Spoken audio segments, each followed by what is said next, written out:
सभी का बहुत बहुत स्वागत है आपके अपने चैनल फास्ट इंडिया न्यूज में और मैं हूं आपके साथ संजीव गोस्वामी।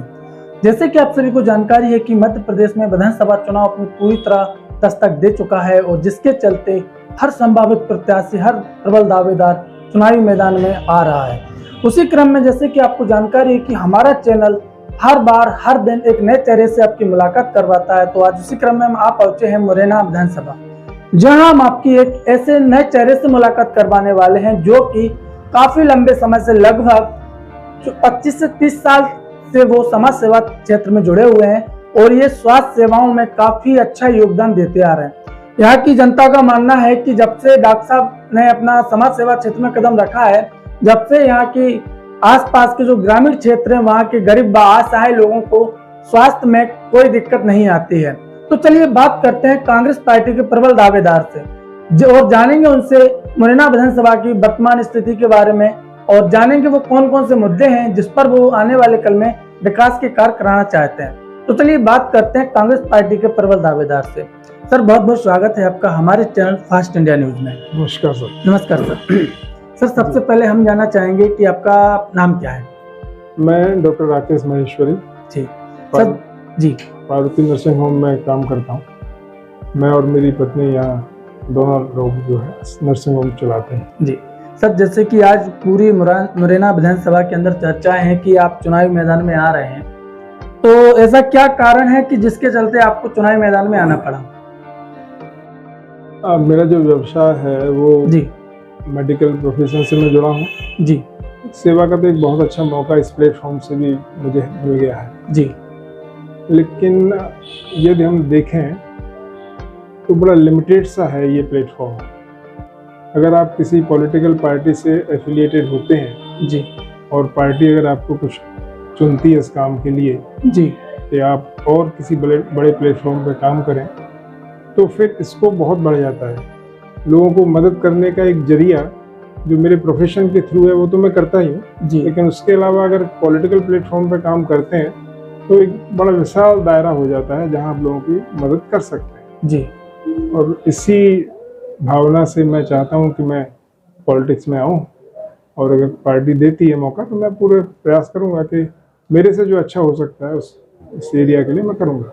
यानी कि साफ साफ शब्दों में कहा जाए तो जनता की सेवा भाव रखते हुए आप चुनावी मैदान में आए।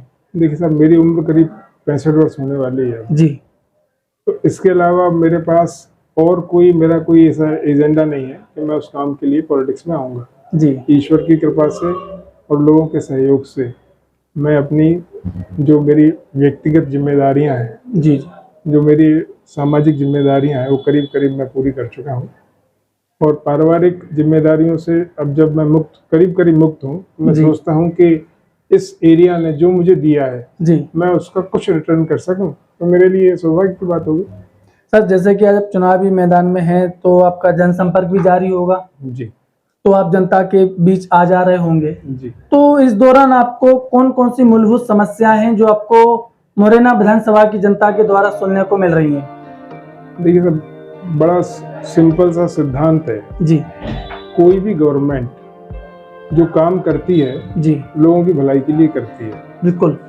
परेशानी सिर्फ वहाँ होती है जहाँ उन क्रियाओं को जो है, उन योजनाओं का क्रियान्वयन जो है ईमानदारी से नहीं होता। कोई भी गवर्नमेंट चाहती है कि अच्छे से जो है विकास हो, लेकिन विकास कैसे हो? विकास करने के लिए जो एजेंसी हैं या जो लोग हैं वो अगर ईमानदारी से काम नहीं करेंगे तो फिर वो विकास हो नहीं पाता, निष्प्रभावी हो जाता है। बिल्कुल। तो एक सबसे बड़ी लोगों की यही समस्या है कि एक तो महंगाई इतनी ज़्यादा है और दूसरी बात जो भी काम होते हैं उनकी गुणवत्ता हमेशा संदेह में रहती है और लोगों के मन में ये बिल्कुल बैठ गया है कि अगर कोई काम होना है तो उसमें कमीशनबाजी पहले होती है, काम बाद में पीछे होता है। भ्रष्टाचार का तो विकट आलम है, लोग मतलब बहुत दुखी हैं उससे। लेकिन परेशानी है कि कहाँ जाएं, किससे कहें, सुनने वाले भी बहुत नहीं है और पूरा सिस्टम इस तरह का हो गया है कि उनको ऐसा लगता है कि ये हमारी नियति है, इसको हमें भोगना ही। मेरी कोशिश होगी कि उस बारे में कम से कम एक प्रयास, सार्थक प्रयास हो कि जो बेईमानी का जो आलम है जी तो वो हटे।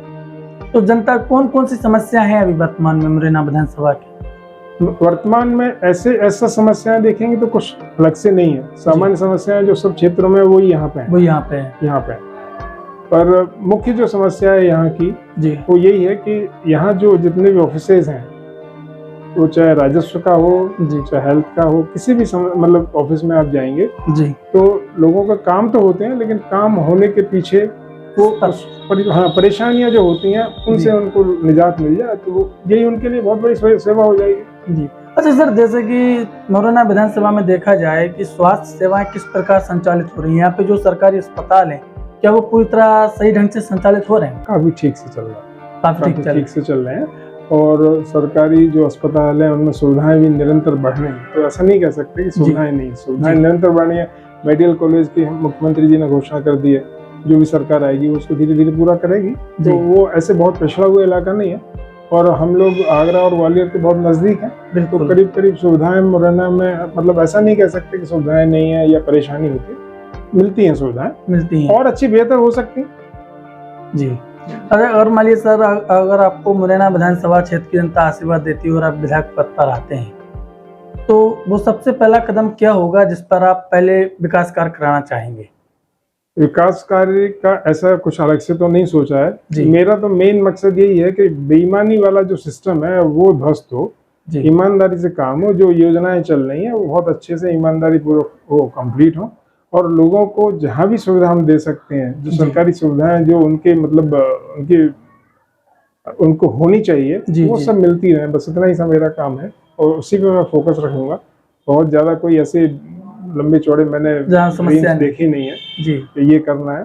हाँ, एक बामौर की बिल्कुल समस्या है, बामौर में फ्लाईओवर की बहुत जरूरत है वहाँ पे जी। तो वो मुरैना क्षेत्र में ही आता है जी, तो जी। वो प्रायोरिटी ये होगी कि अगर किसी तरह वहाँ फ्लाईओवर बन जाए तो ये लोगों के लिए एक अच्छी काफी सुविधा हो जाएगी, आवागमन के लिए भी सुविधा हो जाएगी। लोकल जो वहाँ पे लोग रहते हैं उनके लिए भी बहुत सुविधा हो जाएगी, क्योंकि इतना हैवी ट्रैफिक है कि आए दिन एक्सीडेंट होते हैं, उनसे बचा जा सकता है और आए दिन जाम लगते हैं। आप यहाँ से ग्वालियर जाएं, अगर मतलब एम्बुलेंस भी जा रही है तो शाम को कई बार ऐसा हो जाता है कि 1 घंटे की जगह 2 घंटे में एम्बुलेंस पहुँचती है, तो उसमें जो मरीज बैठा है तो निश्चित रूप से परेशानी आती है, बिल्कुल दिक्कत है। कोई मतलब इंतजाम भी नहीं, तो वो गाड़ी को कैसे ले जाओगे आप, उस ट्रैफिक में से निकाल के नहीं ले जा सकते। बिल्कुल, तो वो एक बड़ी समस्या है, मतलब इतना हैवी ट्रैफिक है उस रोड पे जी कि वहाँ पे फ्लाईओवर की बहुत जरूरत है, बनना चाहिए।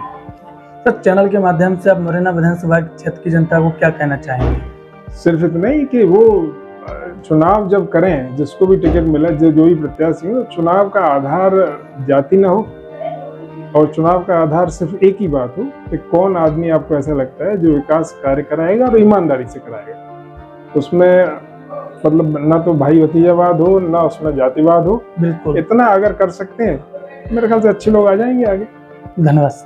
Thank you. धन्यवाद।